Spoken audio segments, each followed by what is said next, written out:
आप सबको मेरा नमस्ते। अभी मैं आपको 2 ट्यूटोरियल दिखाने वाली हूँ। ये है 8 से 11 महीने के बच्चे को वेजिटेरियन और नॉन वेजिटेरियन रेसिपीज़ क्या आप घर पे बना सकते हैं। ये जो 8 से 11 महीने के बच्चे हैं वो अभी चबाना सीखते हैं, ठीक है। तो आपको अभी ये आपकी जो 6वें महीने में आप जो प्योरी बना रहे थे, पेज बना रहे थे, वो पेज बनाने की ज़रूरत नहीं है, प्योरी बनाने की ज़रूरत नहीं है। आप जो भी बनाएं वो सिर्फ हाथ से मस लें और थोड़ा सा वो जो जो दाने हैं सॉफ्ट होने चाहिए, एकदम कड़क नहीं होने चाहिए, लेकिन वो आप बच्चों को अभी हाथ से मसला हुआ खाना दे सकते हैं, ठीक है। ध्यान में रहे कि अभी 8 से 11 महीने के बच्चे की क्वांटिटी, जो खाने की क्वांटिटी है वो बढ़ेगी और ऑल्सो उसको उसकी भूख भी बढ़ेगी। आपको इसको एक फ्रीक्वेंसी भी ज़्यादा देनी है और क्वांटिटी भी ज़्यादा देनी है, आपको वो ध्यान में रखना है। पाउडर रेसिपीज़ भूलना नहीं है। मदर को बताइए कि आप उसको 2 या 3 पाउडर्स घर में बना के रखने हैं। वो पाउडर हफ्ता चलेगा। तो पाउडर हर खाने में अलग अलग पाउडर्स डालेगी खाना पकाने के पहले, तो वो बच्चे की हाइट और बच्चे का वज़न बहुत अच्छी मात्रा में बढ़ेगा। धन्यवाद। 8 से 11 महीने के शिशुओं के लिए शाकाहारी खानों पर बने इस स्पोकन ट्यूटोरियल में आपका स्वागत है। इस ट्यूटोरियल में हम कुछ पौष्टिक शाकाहारी खाने बनाना सीखेंगे। 8 से 11 महीनों के दौरान शिशु को एक दिन में 670 कैलोरी तक ऊर्जा की जरूरत होती है। यह ऊर्जा पूरक आहार से मिलती है। शिशु के 6 महीने के होने के बाद पूरक आहार देना शुरू कर देना चाहिए।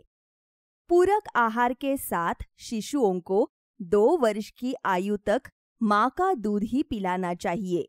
जब शिशु 8 महीने का हो जाए तो उसे आधा कप खाना देना शुरू करे। आधा कप यानी लगभग 125 मिलीलीटर या 8 बड़े चम्मचों जितना खाना होता है। उसे दिन में 4 बार आधा कप खाना खिलाए। इस उम्र में शिशुओं को उंगलियों से खाने वाली चीजें देना शुरू कर सकते हैं। उंगली से खाने वाली चीजें वे हैं जिन्हें शिशु खुद ही खा सकते हैं। नरम, पकी, कटी हुई सब्जियां और फल इसके कुछ उदाहरण हैं। चिले के टुकड़े, ढोकले, इडली और सब्जियों से बने कटलेट अन्य उदाहरण हैं।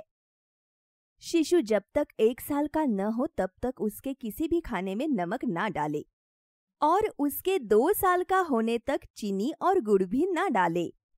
माँ या देखभाल करने वाले को यह पक्का करना चाहिए कि उंगलियों से खाया जाने वाला खाना सख्त ना हो, जैसे कि गाजर खाने ना दे। उंगलियों वाले सख्त खाने शिशु का दम घोट सकते हैं। अब हम शाकाहारी खाना बनाने के तरीके देखेंगे। पहला है लाल मसूर की सब्जी में जवार ढोकली। इसको बनाने के लिए हमें चाहिए 15 ग्राम या 1 बड़ा चम्मच माल्टेड जवार पाउडर, 15 ग्राम 1 बड़ी चम्मच अंकुरित लाल दाल जो कुकर में बनी हो, आधा कप बारीक कटा टमाटर, 25 ग्राम या आधा कप बारीक कटा और भाप में पका हुआ कद्दू। आपको इनकी भी जरूरत होगी। 2 चम्मच तिल का पाउडर, 1 चुटकी हल्दी पाउडर, 1 चुटकी जीरा पाउडर, आधा नींबू, 1 छोटा चम्मच घी या तेल। मैं पहले माल्टिंग का तरीका बताऊंगी। ज्वार को धोकर 8 से 9 घंटे के लिए पानी में भिगो दे। बाद में इसे एक छलनी में डाले और पानी से अच्छी तरह धो ले। सारा पानी निकल जाने दे और फिर इसे एक साफ सूती कपड़े में बांध ले। इसे अंकुरित होने के लिए रख दे। इस पूरी प्रक्रिया को अंकुरण कहते हैं। ध्यान दे कि अलग अलग चीजों को अंकुरित होने में अलग अलग समय लगता है। इस अंकुरित ज्वार को कपड़े से ढककर धूप में 1-2 दिन के लिए सुखा ले। बाद में इसे धीमी आंच पर 8 से 10 मिनट तक भूने और फिर इसे ठंडा होने दे। फिर पीसकर इसका पाउडर बना ले। इस पूरी प्रक्रिया को माल्टिंग कहते हैं। इसके साथ माल्टेड ज्वार का पाउडर तैयार है। अब हम ढोकली बनाना शुरू करेंगे। माल्टेड ज्वार के पाउडर को एक कटोरे में ले। तिल और जीरा पाउडर भी ले। इसे अच्छी तरह मिला ले। इसमें पाव छोटी चम्मच घी या तेल डाले। आटे को सख्त बनाना याद रखे। थोड़ा थोड़ा पानी डालते हुए आटा गूंथना शुरू करें। आप पानी की जगह माँ का दूध या नारियल का दूध भी मिला सकते हैं। इसे 15 मिनट के लिए अलग रख दे। अब आटे की लोई बना ले। इसे चकले पर रखे और इसे गोल आकार में बना ले। इसे चाकू की मदद से हीरे के आकार के टुकड़ों में काट ले। इन्हें बाद में इस्तेमाल के लिए अलग रख दे। अब एक बर्तन में पाव छोटी चम्मच घी गरम करे। कटा हुआ टमाटर डाले और 2 से 3 मिनट तक भुने। इसमें हल्दी पाउडर डाले और कुकर में बनी अंकुरित लाल दाल भी डाले। इसे अच्छी तरह से मिला ले। इसे उबाले और एक एक हीरे के आकार के कटे हुए टुकड़े डाले। सब कुछ फिर से अच्छी तरह मिला ले। इसे 5 से 7 मिनट तक पकाएं। लाल मसूर करी के साथ ज्वार ढोकली तैयार है। करी में आधा नींबू निचोड़े और परोसे। अगला है भाप लगे हुए कुलित का ढोकला। जरूरी सामग्री है 15 ग्राम या 1 बड़ा चम्मच अंकुरित मूंग, 15 ग्राम या 1 बड़ा चम्मच बेसन, 1 चुटकी हल्दी पाउडर। आपको इसकी भी जरूरत होगी।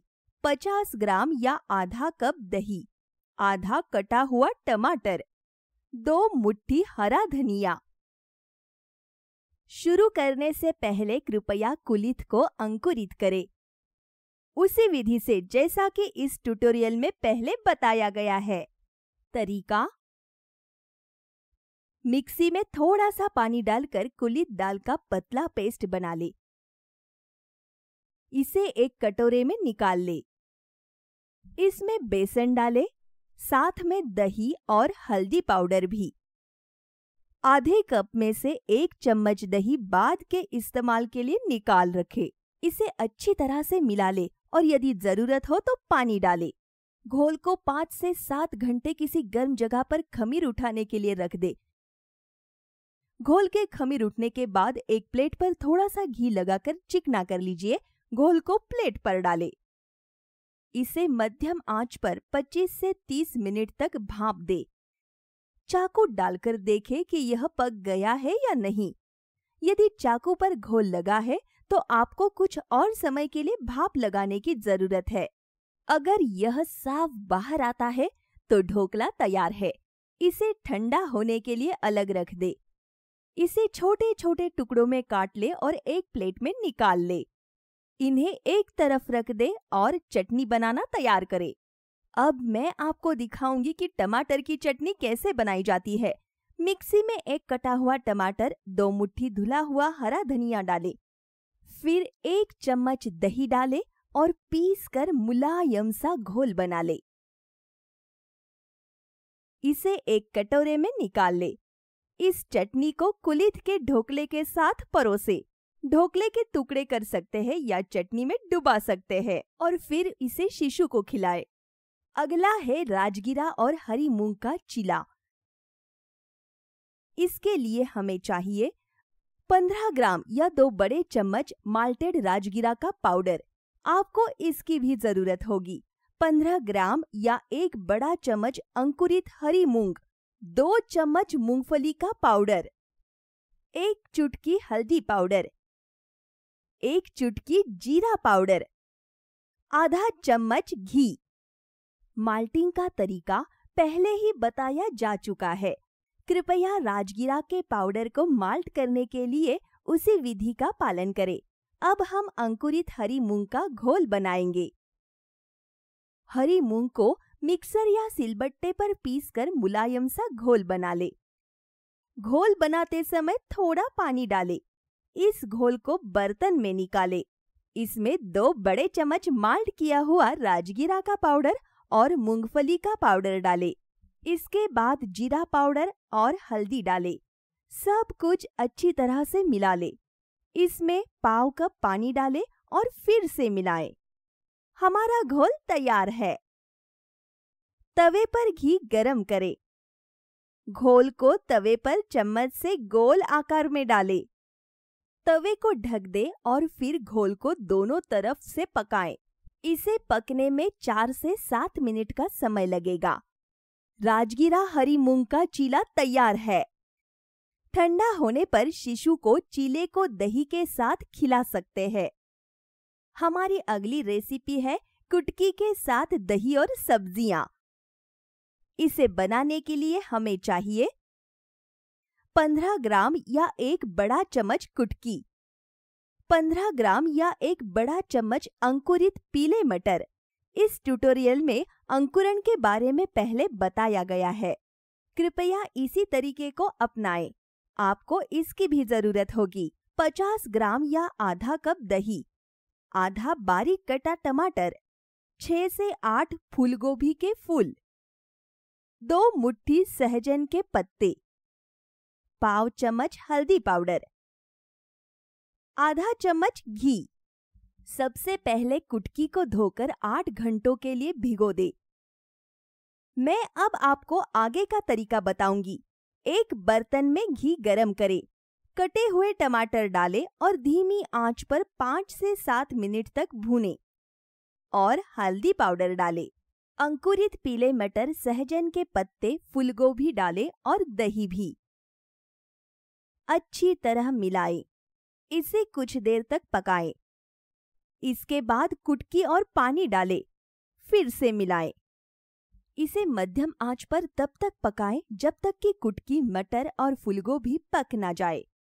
इसे एक कटोरे में निकालें। कुटकी के साथ दही और सब्जी बनकर तैयार है। शिशु का खाना बनाते समय आसानी से मिलने वाली चीजों का इस्तेमाल करना याद रखें। बताए गए सभी खाने प्रोटीन और ओमेगा 3 फैटी एसिड से भरपूर है।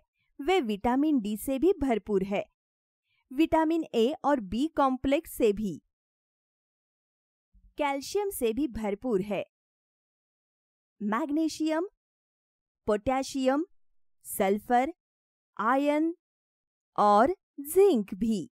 अच्छे स्वास्थ्य के लिए बताए गए सभी खानों को शिशु के खाने में शामिल करें। अब यह ट्यूटोरियल यही समाप्त होता है। यह स्क्रिप्ट बेल्ला टोनी द्वारा अनुवादित है। मैं स्नेहांकिता देवगेकर अब आपसे विदा लेती हूँ। हमसे जुड़ने के लिए धन्यवाद।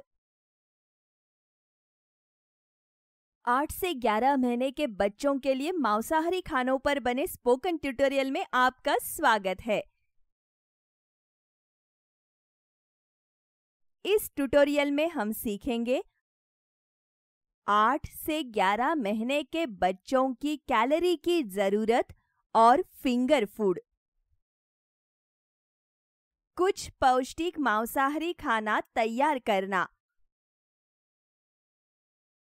अब तक आप बच्चों को दिन में 3 बार आधा कप खाना खिला रहे थे।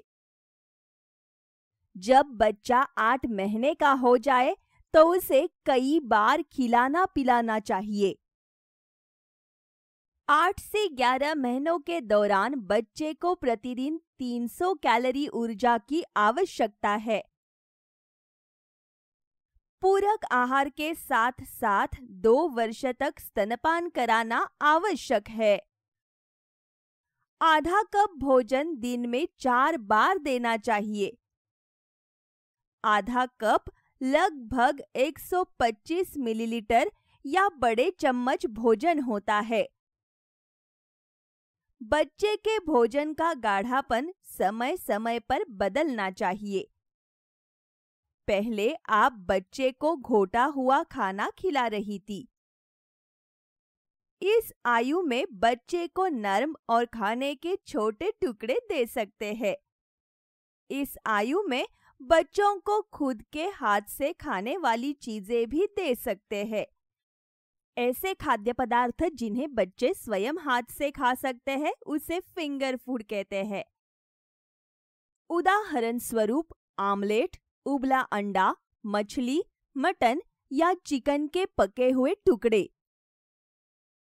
फलों के या सब्जियों के टुकड़े और पनीर अन्य उदाहरण है। बच्चे को मांसाहारी खाना खिलाते समय कुछ सावधानियां बरतनी चाहिए। सभी मांसाहारी भोजन को अच्छी तरह से धोकर पकाना चाहिए। मछली, चिकन या मांस की हड्डियों को पूरी तरह से हटाने पर ध्यान देना चाहिए। हड्डियां बच्चे के गले में फंस सकती है। इसके अलावा कृपया ध्यान दें कि बच्चे के 1 वर्ष का होने तक उसके किसी भी भोजन में नमक ना डालें। बच्चे के 2 वर्ष का होने तक चीनी और गुड़ खाने में नहीं डालना चाहिए। अब कुछ मांसाहारी आहार बनाना सीखते हैं। हमारा पहला आहार भाप में पकाए चिकन बॉल है। इसको बनाने के लिए आपको चाहिए 2.5 बड़े चम्मच या 80 ग्राम चिकन कीमा, आधा नींबू, आधा बारीक कटा प्याज, आधा फेटा हुआ अंडा, 1 बड़े चम्मच भुना बेसन। बनाने का तरीका: धुले हुए चिकन कीमा को कटोरे में डालें। आधा नींबू को इस पर निचोड़े। इसे अच्छे से मिलाएं और 20 से 30 मिनट तक इसे अलग रखें।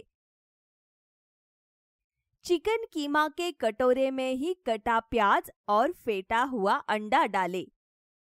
फिर भुना बेसन डालें और अच्छे से मिलाएं। मिश्रण को 4 समान भागों में बांटें और इसके गोले बनाएं। चिकन बॉल को भाप में पकाने के लिए बर्तन में पाव कप पानी डालें। स्टैंड को बर्तन के बीच में रखें। चिकन बॉल को स्टील की प्लेट में निकालें और इसे स्टैंड पर रखें। बर्तन को ढक्कन से ढकें और 10 मिनट तक धीमी आंच पर पकाएं। बॉल को प्लेट में निकालें। भाप में पके चिकन बॉल तैयार है। दूसरी रेसिपी हम सीखेंगे ऑमलेट। इसे बनाने के लिए आपको चाहिए 2 अंडे, पाव छोटा चम्मच हल्दी पाउडर, पाव छोटा चम्मच जीरा पाउडर, 1 छोटा चम्मच घी या तेल। बनाने का तरीका: अंडे में झाग आने तक उसे अच्छे से फेंटे। हल्दी पाउडर और जीरा पाउडर डालें। इसे अच्छे से मिलाएं। पैन में घी या तेल गरम करें। इसमें फेंटा अंडा डालें। इसे दोनों ओर से धीमी आंच पर 3 से 4 मिनट तक पकाएं। ऑमलेट तैयार है। अगला हम सीखेंगे बकरे के कलेजे की करी।